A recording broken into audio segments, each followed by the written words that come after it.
Thank you very much, Chairman Schuler and Ranking Member Lutkemeyer. Was that good? All right, we're getting there. We're getting there. I want to also thank today's witnesses for their valuable contribution to the American entrepreneur and small business.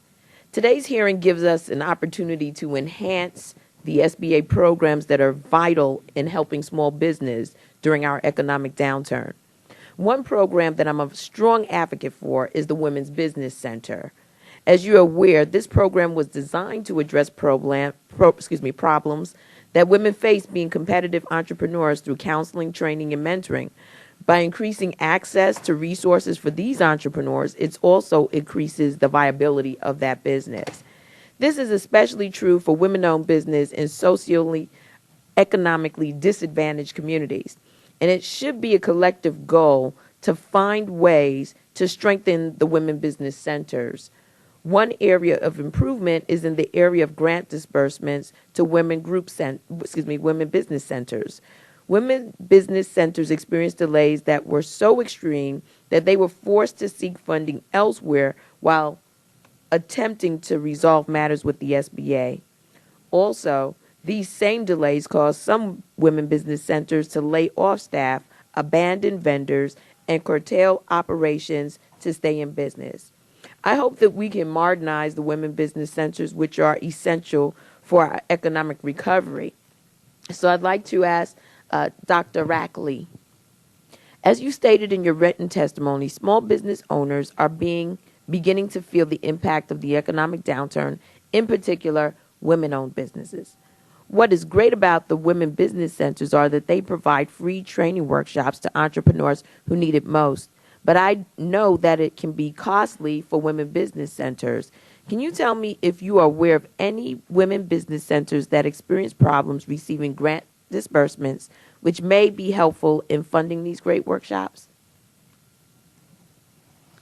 I know that there was a problem. There was a backlog in getting reimbursements, but the Office of Women Business Ownership is implementing a new program with, so there is not that delay in getting their reimbursements. But it is a problem. I mean, we are trying to provide the training, and we try to provide it at free or low cost because there's just not a lot of money out there. That's what I think is great about our Women's Business Center program.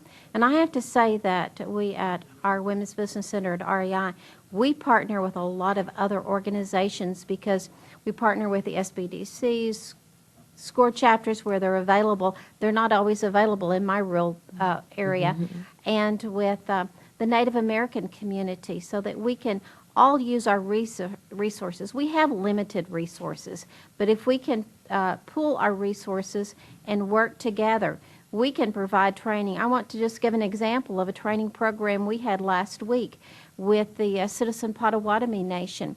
We were doing a minority business summit because with all the stimulus package and all the contracting, there is a great need to find out how to do business with the contractors, with the government, with the tribes. And so we had 65 at our program last week in Shawnee. So we're great partners with other organizations, and we're always looking because we can't do it on our own, but we can work together. We don't always have SBDCs. Mm-hmm. And we're two business centers, and we cover the entire state. So we must make the most of our resources. Mm-hmm.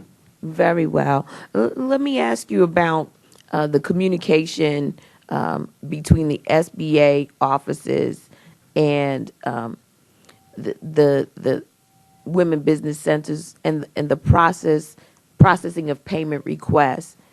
The inability of these offices to work in an integrated fashion combined with flaws in the payment process largely caused paperwork to be rejected or lost. Mm-hmm. Do you believe that a simple checklist can ensure that payment requests are adequately reviewed?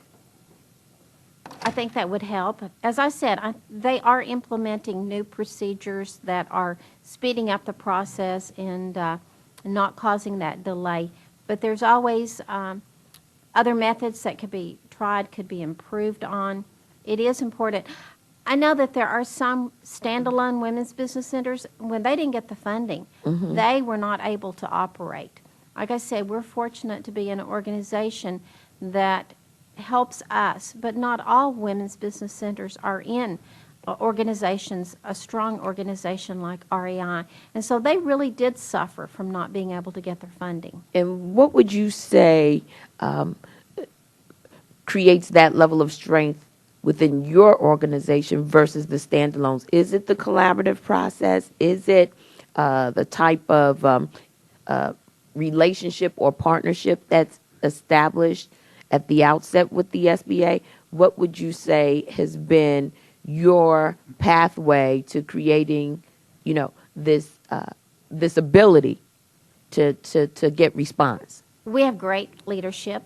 We have a great board of directors, and we're an economic development organization. We have other resources.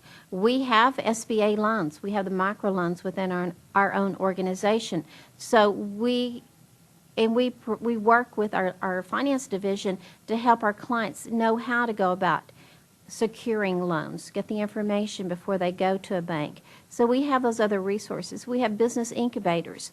The woman I talked about that's getting the award tonight is in one of our business incubators. Mm-hmm. We have housing programs to help small employers, small businesses, to retain employees. So there's just a multitude of services, and we have great leadership. Dr. Rackley, would you say on average most of the women business centers are at your level, or, how would you describe it?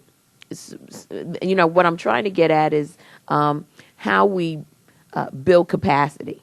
I don't think they are at the level that we are, because many of them are standalone. They're not in. There are several that are organizations the size of ours that have that other support, but many are not there yet. They're in standalones. I think that's what happened to the two in Oklahoma that failed. They were in a stand, and getting those matching funds can sometimes be difficult. But if we don't have the federal funding, we cannot operate, and it's important. I noticed that the funding level that's written into the legislation, that would be great for all women's business centers.